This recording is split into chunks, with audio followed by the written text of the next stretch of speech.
Hello viewers, আশা করি সবাই ভালো আছেন। গল্পটি যতই এগোচ্ছে ততই রহস্য আরও আবেগে ভরে উঠছে, কিন্তু এর পরে কি হতে যাচ্ছে তা জানতে হলে অবশ্যই পুরো ভিডিওটা শেষ অবধি দেখুন।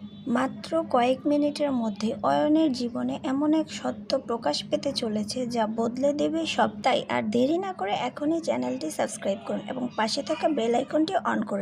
অয়নের জীবনে একের পর এক ঝড় নেমে এসেছে। নিজের সন্তানের অস্তিত্বকে সে কিছুতেই মেনে নিতে চাইছে না।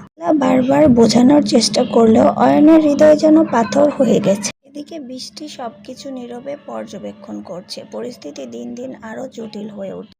হঠাৎ একদিন অয়নের বাড়িতে আসে তার চাচা চাচি, সাথে তার চাচাতো বোন।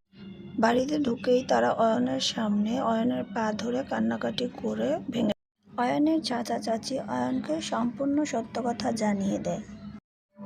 অয়ন জানতে পারে যে মেঘলার সন্তানের বাবা অয়ন নিজে। এই সকল কিছু শুনতে পেরে অয়ন বুঝতে পারে এই সকল চরিত্রের মূল কারণ হচ্ছে তার বন্ধু। সে ছুটে যায় তার বন্ধুর কাছে এবং তাকে খুঁজে বের করে। সামনে হতেই শুরু হয় তুমুল বাকবন্দিকতা।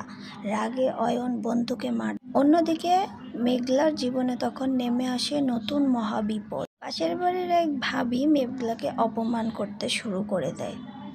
তিনি কটু ভাষায় বলতে থাকেন এই সন্তানের বাবা নাকি অয়ন নয়। এই অপমান সহ্য করতে না পেরে ভেঙে পড়েন মেঘলা।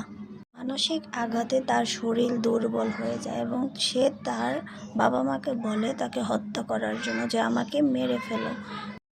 মানসিক আঘাতে যখন তার শরীর দুর্বল হয়ে যায়, হঠাৎ তখন মেঘলার প্রসব বেদনা শুরু হয়ে যায়। পরিবারের সবাই আতঙ্কিত হয়ে পড়ে। দ্রুত তাকে হাসপাতালে নিয়ে যাওয়ার জন্য সবাই ছুটোছুটি করতে লাগে। মেঘলার অবস্থা তখন ক্রমেই সংকটাপন্ন হয়ে উঠছে। এদিকে ষড়যন্ত্রের সত্য জানার পর মেঘলার কাছে ফিরতে ছুটে চলে আসছেন অয়ন। মেঘলার বাড়িতে এসে সে জানতে পারে মেঘলাকে নাকি হাসপাতালে নিয়ে যাওয়া হয়েছে। এক মুহূর্তে দেরি না করে হাসপাতালের উদ্দেশ্যে রওনা হয় অয়ন।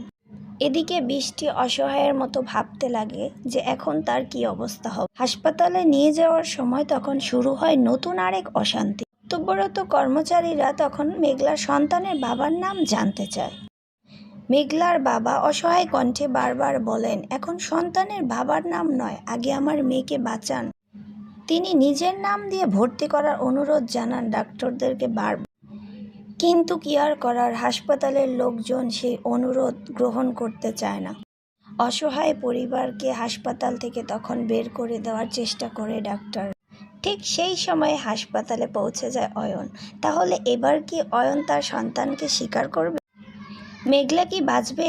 জানতে হলে অপেক্ষা করুন পরবর্তী পর্ব জানা। তাহলে কি বৃষ্টির টাকা পয়সা ভালোবাসার কাছে হেরে যাবে মেঘলার ভালোবাসা? গরিব ঘরের রাজপুত্র 37 পর্ব দেখার জন্য অবশ্যই আমাদের চ্যানেলটি সাবস্ক্রাইব করবেন এবং পাশে থাকা বেল আইকনটি অন করে দেবেন। তাহলে আমাদের পরবর্তী আপডেট এবং নতুন নতুন ভিডিও অবশ্যই আপনারা পেয়ে যাবেন।